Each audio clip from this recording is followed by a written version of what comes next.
இன்றைய உலகில் நாம் பணத்துக்காக ஒரு பக்கம் ஓடி ஆடி ஹார்ட் ஒர்க் பண்ணியிருந்தாலும் நாம் ஏற்கனவே சம்பாதித்த பணம் நமக்காக உழைத்து கொண்டுதான் இருக்க வேண்டும். அப்படி நம் பணம் நமக்காக உழைத்து கொண்டிருப்பதை பேசிவ் இன்கம் என்று சொல்லலாம். உலகில் முன்னணி பங்குச்சந்தை முதலீட்டாளரான வாரன் பஃபெட் இதை இரண்டாவது வருமானம் என குறிப்பிடுவார். அவர், உங்கள் பணம் நீங்கள் தூங்கும் போது உழைத்து கொண்டிருக்க வேண்டும், இல்லை என்றால் நீங்கள் சாகும் வரைக்கும் உழைத்து கொண்டிருக்கத்தான் வேண்டும் என்று சொல்லியிருப்பது மிகவும் அர்த்தமுள்ளதாகும். செயல் சார்ந்த வருமானம். நாம் தொழில் வணிகம் செய்து அல்லது வேலை பார்த்து சம்பாதிப்பது, அதாவது தொடர்ந்து ஒரு செயலை செய்து சம்பாதிப்பது ஆக்டிவ் இன்கம், அதாவது செயல் சார்ந்த வருமானம் ஆகும். நம் உடல்நிலை மற்றும் மனநிலை எப்போதும் சுறுசுறுப்பாக இருக்கும் என சொல்வதற்கில்லை. வயதாக அதன் செயல்பாடு மற்றும் திறன் குறைய ஆரம்பிக்கும். அப்போது நாம் ஏற்கனவே செயல் மூலம் உருவாக்கிய செயலற்ற வருமானம் என்கிற பேசிவ் இன்கம் பணம் கொடுப்பதாக இருக்க வேண்டும். அப்போதுதான் நாம் மற்றும் நம் குடும்பத்தின் வாழ்க்கை நல்லபடியாக அமையும். பொதுவாக செயலற்ற வருமானத்தை 5 முக்கிய வழிகளில் உருவாக்க முடியும். அந்த வருமானம் நாம் தூங்கும் போது பணம் சம்பாதித்து கொண்டே தான் இருக்கும். ஸோ வீடியோவை ஸ்கிப் பண்ணாமல் கடைசி வரைக்கும் பாருங்கள். மறக்காமல் நம்மளுடைய சேனலை சப்ஸ்கிரைப் பண்ணி வச்சுக்கோங்க. நம்பர் 1, வட்டி வருமானம், பென்ஷன்.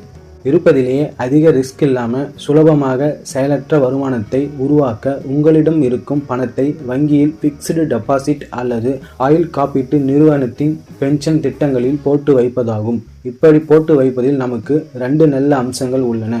ஒன்று, இவற்றின் மூலமான வருமானம் பணவீக்க விகிதம், அதாவது விலைவாசி உயர்வு அளவுக்கு அல்லது அதைவிட குறைவாக இருப்பதாகும். வங்கி ஃபிக்ஸ்டு டெபாசிட்டுக்கு தற்போதைய நிலையில் ஆண்டுக்கு சுமார் 5% வட்டி தான் கிடைக்கிறது. பென்ஷன் பிளான்கள் மூலமான வருமானம் 5லிருந்து 6.5% உயர்ந்து உள்ளது. தற்போதைய நிலையில் சுமார் 7% உயர்ந்து உள்ளது. அடுத்தது, எஃப்டி வட்டி வருமானம் மற்றும் பென்ஷன் தொகைக்கு ஒருவர் எந்த வருமானம் வரி வரம்பில் வருகிறதோ அதற்கு ஏற்ப வரி கட்ட வேண்டும். அதிக வரி வரம்பில், அதாவது 20% இருந்து 30% வரை இருப்பவர்களுக்கு வரிக்கு பிந்தைய வருமானம் விலைவாசி உயர்வுடன் ஒப்பிடும்போது மிகவும் குறைவாக சுமார் 4%லிருந்து 5% இருக்கும். எனவே பேசிவ் இன்கம் உருவாக்க இந்த முறையை தவிர்ப்பது நல்லது. அதே நேரத்தில் பேசிவ் இன்கமில் ரிஸ்க் எடுக்க விரும்பாதவர்கள் இவற்றை நன்கு யோசித்து முடிவு எடுக்கலாம். அடுத்தது நம்பர் 2, மியூச்சுவல் ஃபண்டு முதலீடு. மியூச்சுவல் ஃபண்டு முதலீடு மூலமும் பேசிவ் இன்கமை உருவாக்கலாம். இதில் ஒருவரின் ரிஸ்க் எடுக்கும் திறன் மற்றும் வருமான எதிர்ப்புக்கு ஏற்ப கடன் ஃபண்டுகள், கலப்பின ஃபண்டுகள் மற்றும் பங்குச்சந்தை சார்ந்த ஃபண்டுகள் முதலீடு செய்யலாம். இந்த பிரிவுகளில் ஏதாவது ஒன்றில் முதலீடு செய்யலாம் அல்லது முதலீட்டுக்கு தொகையை ரிஸ்க் எடுக்கும் திறனுக்கு ஏற்று பிரித்து இந்த 3 வகை மியூச்சுவல் ஃபண்ட் திட்டங்களில் முதலீடு செய்யலாம். வருமானத்திற்கு எக்காரணத்தை கொண்டும் டிவிடெண்ட் ஆப்ஷனை தேர்வு செய்யக்கூடாது. காரணம், தற்போதைய நிலையில் டிவிடெண்டுக்கு முதலீட்டாளர்கள் அவரின் வருமான வரம்புக்கு ஏற்ப வரி கட்ட வேண்டும். சிறிது காலம் காத்திருந்து சிஸ்டமேட்டிக் இன்வெஸ்ட்மெண்ட் பிளான் முறையில் பணத்தை எடுத்து பயன்படுத்தினால் அதிக வருமானம் கிடைப்பதோடு காத்திருக்கும் காலத்தில் மூலதன ஆதாயம் அதிகரிக்க வாய்ப்பு இருக்கு. குறைவான வரி அல்லது வரி கட்ட வேண்டியிருக்காது. கடன் ஃபண்ட் என்கிற போது முதலீடு செய்து 3 ஆண்டு கழித்து SWP முறையில் பணம் எடுக்கும் போது லாபத்துக்கு பணவீக்க சரிக்கட்டலுக்கு பிறகு ஒருவர் எந்த வருமான வரம்பில் வந்தாலும் 20% வரியை கட்டினால் போதும். இதுவே ஈக்வலிட்டி ஃபண்டு என்கிற போது ஓராண்டு கழித்து யூனிட்களை விற்று லாபம் பார்க்கும் போது லாபத்தில் ரூ.1,00,000 வரைக்கும் வருமான வரி கிடையாது. அதற்கு மேற்பட்ட லாபத்துக்கு ஒருவர் எந்த வரி வரம்பில் வந்தாலும் 10% வரி கட்டினால் போதும். இங்கே ரிஸ்க் எடுக்க விரும்பாதவர்கள் கடன் ஃபண்டு மூலமும், ரிஸ்க் எடுக்க விரும்புகிறவர்கள் ஈக்வலிட்டி ஃபண்டு மூலமும் பேசிவ் இன்கம் பெற திட்டமிடலாம். கடன் ஃபண்டுகள் மூலமான வருமானம் 3 ஆண்டு கழித்த நிலையில் வரிக்கு பிந்தைய நிலையில் எஃப்டி வட்டியை விட அதிகமாக இருக்க வாய்ப்பு இருக்கிறது. ஈக்வலிட்டி ஃபண்டு முதலீடு மூலமான வருமானம் பணவீக்க விகிதத்தை விட அதிகமாகவும் குறைவான வரி கட்டுவதாகவும் இருக்கும். அடுத்து நம்பர் 3, பங்குச்சந்தை முதலீடு, ஸ்டாக் மார்க்கெட். தொடர்ந்து சிறப்பாக செயல்பட்டு கொண்டிருக்கும் அடிப்படையில் வலுவான நிறுவன பங்குகளில் முதலீடு செய்வது மூலம் நீண்ட காலத்துக்கு அதிக பேசிவ் இன்கம் கிடைக்கக்கூடும். டிவிடெண்ட் வருமானம் மற்றும் பங்கின் விலை உயர்வு லாபமாக இருக்கும். ஓராண்டுக்கு மேற்பட்ட நிலையில் பங்குகளை விற்றால் லாபத்துக்கு முதல் ரூ.1,00,000 வரை வரி கிடையாது. அதற்கு மேற்பட்ட லாபத்துக்கு 10% வரி கட்ட வேண்டும். நிறுவனங்கள் வழங்கும் டிவிடெண்ட் முதலீட்டாளர்களின் வரி வரம்புக்கு ஏற்ப வரி கட்ட வேண்டும். இந்த வரியை தவிர்க்கும் விதமாக அதிக விலை கொடுத்த நிறுவனங்கள் முதலீட்டாளர்களிடமிருந்து பங்குகளை திரும்பி வாங்கிக் கொள்வது அடிக்கடி நடக்கிறது. பேசிவ் இன்கம் தொடர்ந்து எதிர்பார்ப்பவர்கள் நிறுவனத்திடம் பங்கை கொடுத்துவிட்டு குறைவான விலையில் சந்தையில் அந்த பங்கை வாங்கிக் கொள்வது லாபகரமாக அமையும்.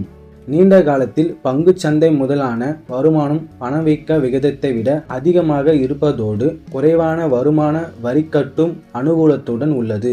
இங்கே ஒரு விஷயத்தை கவனிக்க வேண்டும். ஈக்விட்டி ஃபண்டு மற்றும் நிறுவன பங்குகளை ஓராண்டுக்கு மேல் விற்று லாபம் பார்க்கும்போது இவை அனைத்தும் சேர்ந்துதான் நிதியாண்டில் ரூ.1,00,000க்கு மேல் வரி கட்ட வேண்டும். அடுத்து நம்பர் 4, ராயல்டி வருமானம்.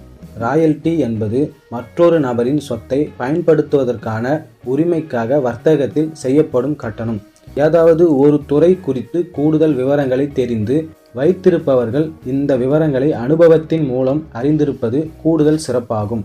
அவர்கள் புத்தகங்கள் எழுதுவது, ஃபிளாக் எழுதுவது, கோடிங் தெரிஞ்சிருக்கும் பட்சத்தில் மொபைல் ஃபோன் ஆப்பை உருவாக்கி எழுதி கொடுப்பதன் மூலம் ஆண்டுதோறும் வருமானம் கிடைக்கும். கிடைத்த வருமானம் யூடியூப் நடத்துவதன் மூலம் நல்ல வருமானம் ஈட்டலாம். இதில் ஒரு முறை உழைப்பை கொடுத்தால் போதும், ஆண்டாண்டுக்கு வருமானம் கிடைத்து கொண்டே இருக்கும். உதாரணத்துக்கு புத்தகம் விற்க ராயல்டி என்கின்ற சன்மானம் கிடைத்து கொண்டேதான் இருக்கும். இதேபோல் யூடியூப் வீடியோவை பார்க்க வருமானம் வந்து கொண்டேதான் இருக்கும். இந்த வருமானத்தை எஃப்டி கடன் ஃபண்டுகளில், ஈக்விட்டி ஃபண்டுகளில், பங்கு சந்தையில் முதலீடு செய்வது இரண்டாவதாக கூடுதல் பேசிவ் இன்கம் பெற முடியும். அடுத்து 5, வாடகை வருமானம். ரெண்ட்.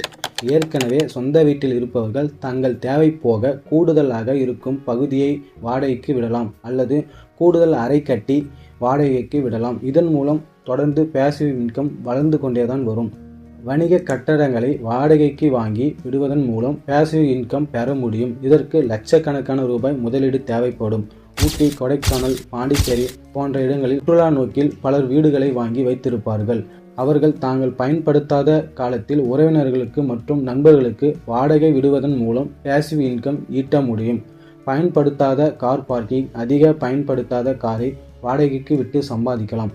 வாடகை வருமானம் வரிக்கு உட்பட்டது. கணவன் மனைவி இருவரும் வாடகை வருமானம் பெறுவது போல் இருந்தால் வரி கட்ட வேண்டி இருக்காது அல்லது குறைவான வரி கட்ட வேண்டி இருக்கும். மேலும் வேறு வருமானம் இல்லை என்றால், அடிப்படை வருமானம் வரி வரம்புக்குள் வரவில்லை என்றால் வரி கட்ட வேண்டி இருக்காது. இந்த பேசிவ் வருமானத்திற்கு முதலீடு செய்யும் போது ஒருவரின் வயதுக்கு ஏற்ப, ரிஸ்க் எடுக்கும் திறனுக்கு ஏற்ப முதலீட்டை பிரித்து மேற்கொள்வதன் மூலம் ரிஸ்கை கணிசமாக குறைத்து அதிக லாபம் பெற முடியும். வாடகை வருமானம், ராயல்டி வருமானம் என்பது எல்லாருக்கும் கிடைப்பது கடினம். ஆனால் முதலீடு மூலமான பேசிவ் இன்கம் பெறுவது அனைவருக்கும் எளிதாக இருக்கும். அதற்கு நீங்கள் இன்றே திட்டமிடலாம்.